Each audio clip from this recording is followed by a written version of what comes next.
大家好，我是老李，今天和大家分享一下裸眼 3D 的效果。首先，我们学习左边工具栏中的快速选择工具。在选择菜单中，我们选择主体。选择完成后，我们按快捷键 Ctrl+J 复制一层。接下来，我们按住 Ctrl 键，点击图层1，载入选区。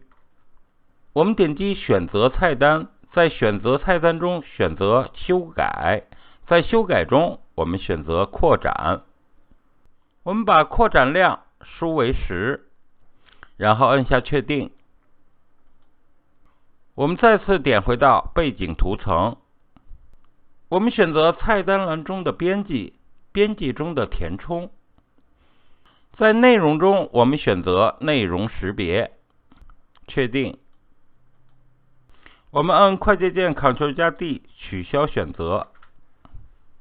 我们把背景图层进行解锁，点后边的小锁就可以了。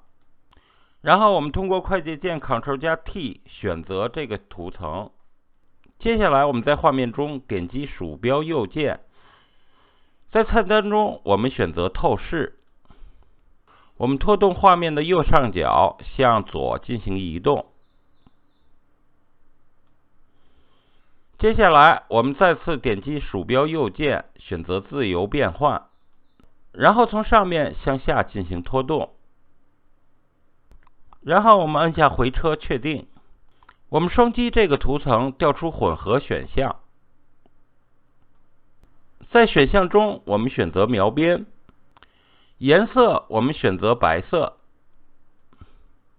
结构的大小我们根据画面进行调整。